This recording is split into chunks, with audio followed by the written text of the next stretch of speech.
आज तक रेडियो सुनता है सारा जहां।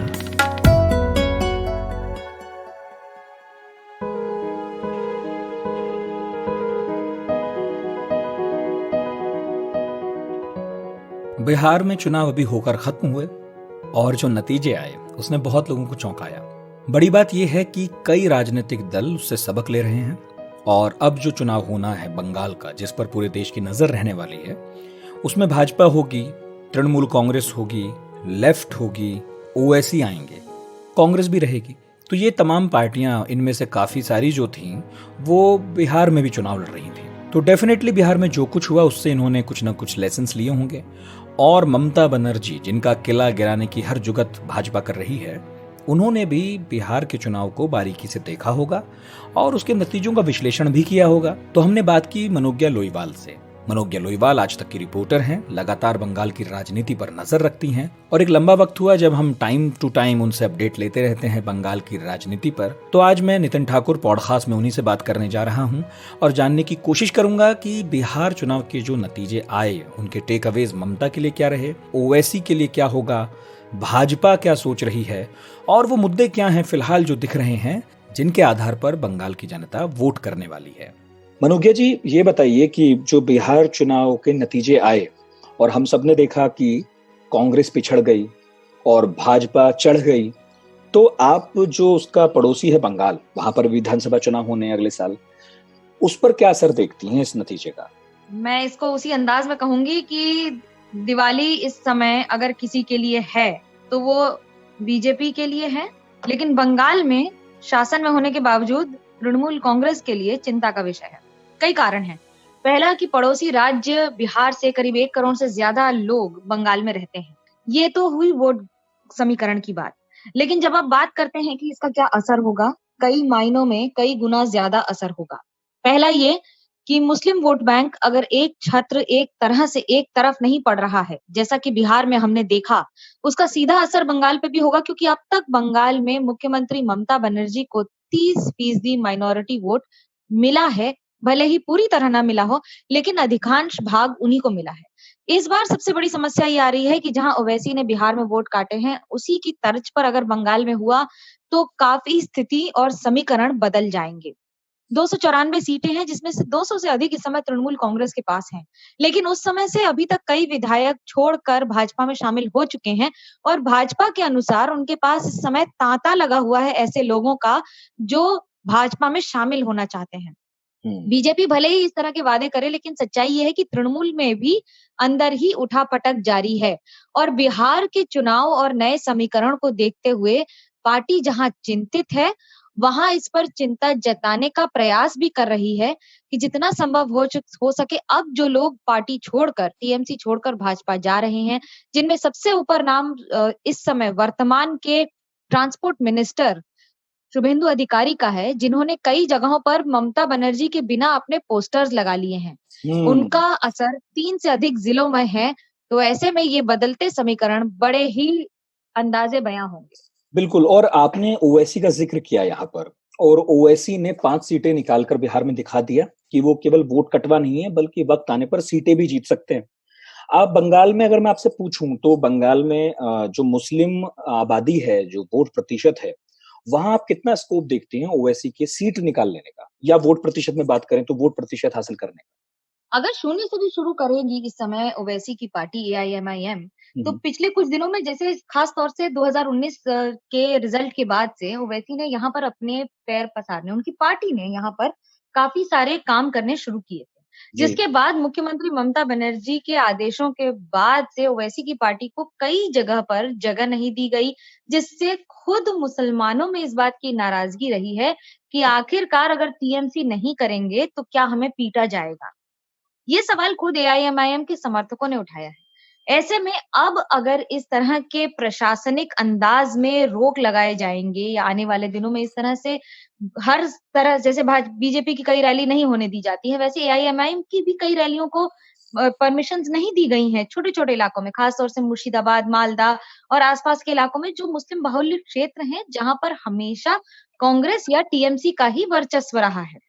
लेकिन अगर ये कंटिन्यू होता है और ये लगातार किया जाता है, तो नाराजगी मुसलमानों में भी मुख्यमंत्री ममता बनर्जी के खिलाफ बढ़ती नजर आ सकती है। बढ़ती नजर आ सकती है और फिर ओवैसी उसे वोट में तब्दील कर सकते हैं। ठीक है, ये तो ओवैसी की बात हुई। लेकिन बीजेपी का एक विजय समारोह हुआ था, आपको याद होगा अभी दिल्ली में हुआ 2 दिन पहले। उसमें प्रधानमंत्री मोदी ने कई इशारे किए जो शायद बंगाल के लिए भी थे। आपने वो पकड़े? बहुत ही तल्ख अंदाज में सर्जिकल स्ट्राइक के पहले जिस तरह से प्रधानमंत्री ने अपने शब्दों का इस्तेमाल किया था, उसी तल्ख अंदाज में राजनीतिक हिंसा, घटना और पार्टी में कार्यकर्ताओं के मारे जाने पर उन्होंने हुँ, चिंता भी जताई थी जी। और चेतावनी शब्द का इस्तेमाल किए करके चेतावनी भी दे दी, लेकिन चेतावनी दी भी नहीं। ये बड़े अंदाज़े बयाँ एक स्टाइल रहा है प्रधानमंत्री नरेंद्र मोदी का कि वो अपनी बात समझा भी देते हैं, बता भी देते हैं, लेकिन शब्दों का इस्तेमाल बहुत ही सलीके से करते हैं। लेकिन इस बार चुनाव में ऐसा नहीं होगा। पिछले 2019 में जिस तरह से बार-बार कभी हेलीकॉप्टर का रोक देना या बाकी सारी चीज़ें हुई थी और फिर उसके बाद आंकड़े ही बदल गए थे बंगाल में, जिससे 18 सीटें भाजपा ने जीती थी। बीजेपी ने अपनी अब तक की सबसे बड़ी जीत दर्ज की थी बंगाल में। प्रधानमंत्री का फोकस बीजेपी कार्यालय से इस तरह के शब्दों का इस्तेमाल अपने आप में एक संदेश है कि आगे ये लड़ाई न सिर्फ दिलचस्प होगी, बल्कि काफ़ी ज़्यादा दिल दहलाने वाली भी हो सकती है। ये हुई बीजेपी की बात और पहले आपने की ओवैसी की बात।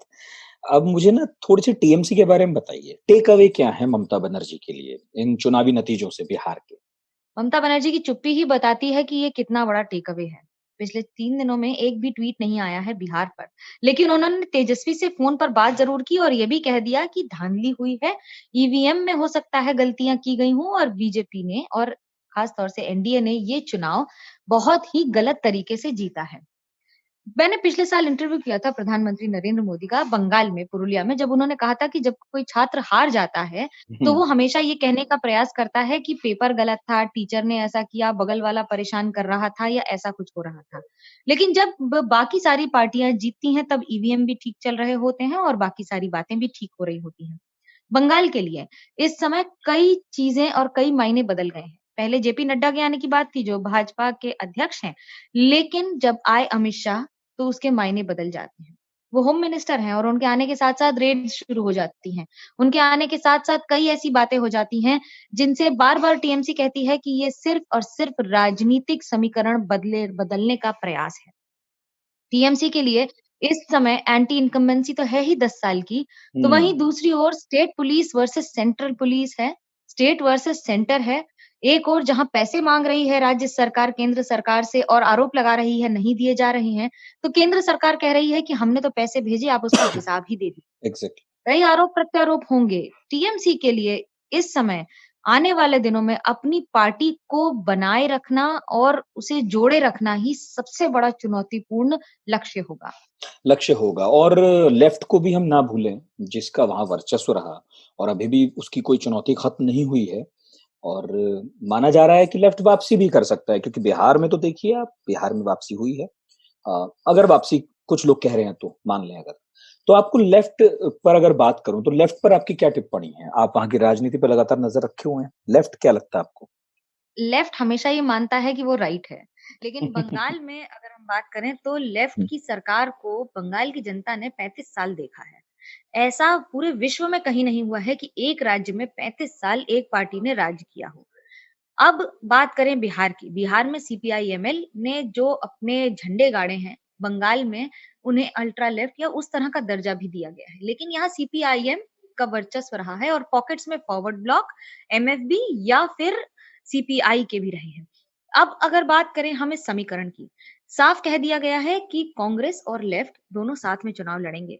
2016 में भी लड़े थे, लेकिन उसका फायदा सीधा तृणमूल कांग्रेस को हुआ था। 200 से ज्यादा सीटें जीती थी क्योंकि कांग्रेस के कार्यकर्ताओं ने लेफ्ट को या लेफ्ट ने कांग्रेस को आस आपस में सामंजस्य बैठाकर वोट नहीं किया था।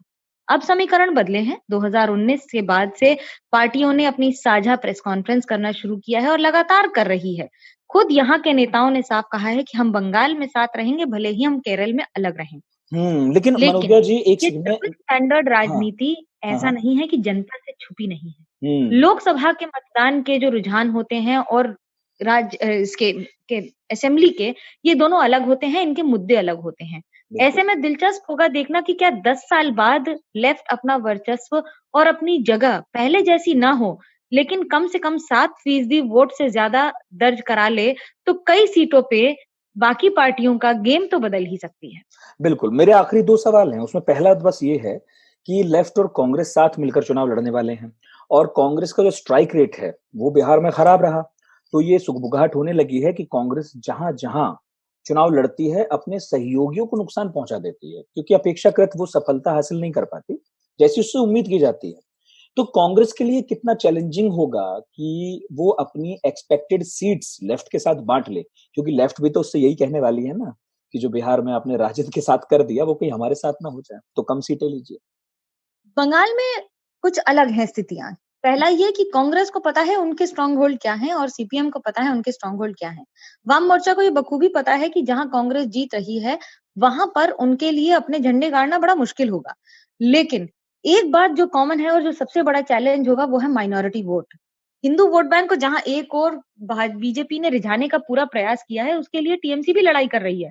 लेकिन वाम मोर्चा और कांग्रेस ये बखूबी जानते हैं कि उन्हें माइनॉरिटी पर ही फोकस करके चलना पड़ेगा। अब लड़ाई इन सारी पार्टियों के लिए उस 30% वोट बैंक की होगी। लेकिन बाकी इन सब के बीच में ऐसा एक बहुत बड़ा तबका है लोगों का जो नाराज है टीएमसी से भी, बीजेपी से भी केंद्र में, और अब वोट करना चाहते हैं ऐसे लोगों को जो इन दोनों में ना हो। उनके लिए ये विकल्प कांग्रेस और लेफ्ट जरूर होगा, लेकिन जब सीट पर सामंजस्य होगा, ये तभी संभव होगा। तभी संभव होगा, सही बात है। और लेफ्ट कांग्रेस दोनों ही सबक तो ले ही रही होंगी बिहार से। अच्छा, आखिरी सवाल है मेरा इस पॉडकास्ट का आपसे। आप अभी, हालांकि चुनाव थोड़ा दूर है, लेकिन मुद्दे क्या बनते देख रही हैं? वो 5-7 कुछ मुद्दे जो आपकी नजरों में अभी हैं, जो छाए रहेंगे, जिन पर वोट पड़ेगा। सबसे बड़ा मुद्दा है विकास। इस शब्द का जितना इस्तेमाल भारत की राजनीति में हुआ है, मुझे लगता है किताबों में या असली में भी नहीं हुआ उसके होगा। अनुपात में विकास कम हुआ है। जी। ममता बनर्जी ने किया हो, लेकिन अब चुनौती होगी कि आने वाले दिनों में क्या, कोरोना काल में जिस तरह से राज्य सरकार ने कई स्तर पर विफलताओं का सामना किया है और अम्फन के बाद से राहत पहुंचाने में धांधलियां हुई हैं, और कई दिनों से, खासतौर से पंचायत चुनाव के बाद से जो लोगों को पीटा गया था या गांव में जो आतंक रहा है, राजनीतिक हिंसा बहुत बड़ा मुद्दा रहेगा।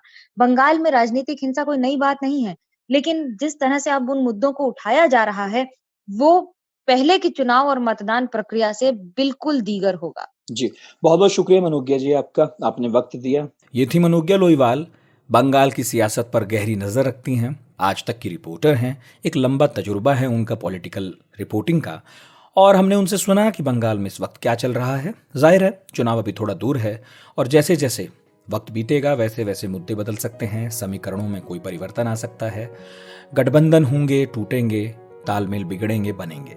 नजर रखेंगे और आप तक पहुंचाएंगे भी। फिलहाल ये पॉडकास्ट आपको कैसा लगा ये बताइएगा हमें जरूर, radio@aajtak.com पर। मेरा नाम नितिन ठाकुर है, आप पॉडकास्ट सुन रहे हैं आज तक रेडियो, सुनते रहिए।